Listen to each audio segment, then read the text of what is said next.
kabilugan ng buwan, kalakasan ng mga aswang, katulad ng sinabi ng nakamaskarang tao, si Yuan ay pinapupunta sa munisipyo.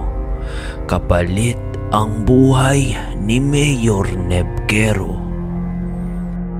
Yuan, sigurado ka ba sa gagawin mo? Oo naman.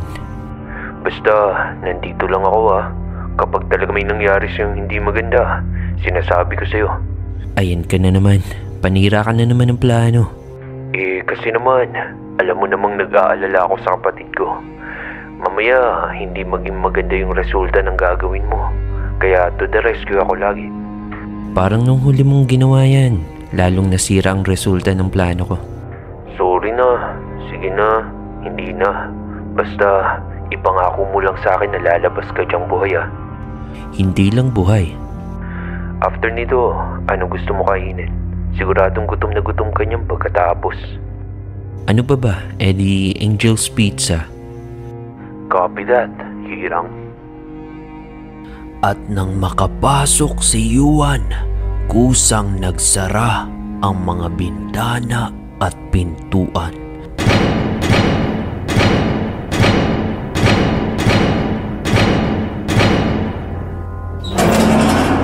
At sa kanyang harapan, lumabas ang babaeng may angking kagandahan.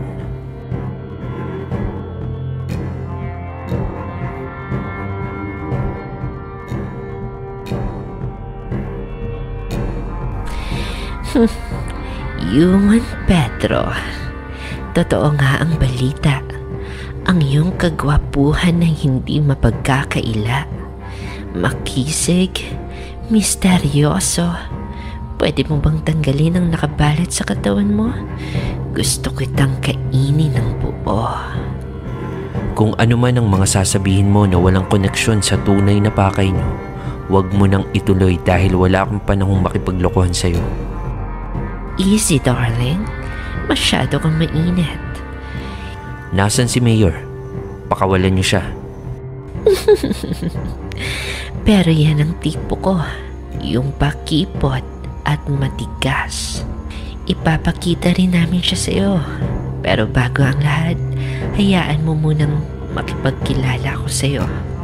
Siguradong kilala mo na ang aking pagkatao. Veronica Salamante, may-ari ng pinakamalaking private school sa ating bayan at may-ari ng orphanage na tumutulong sa mga musmos na naulila. Walang anuman, likas sa amin ang tumulong. Mapagbalat kayo. Ang sakit mo naman magsalita. Pero kung ganun lang rin ang tingin mo sa akin, hayaan mong ipakita ko sa iyo kung sino ako.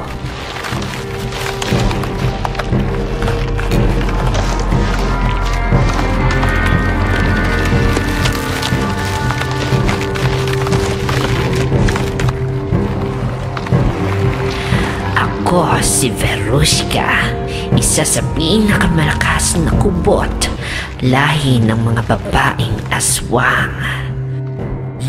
Pasensya na, medyo nahuli ako.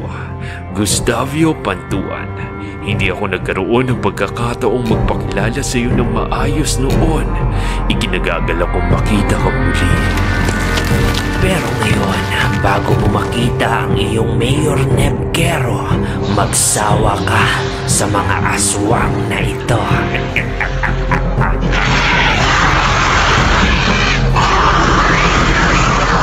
Mga aswang, maghanda!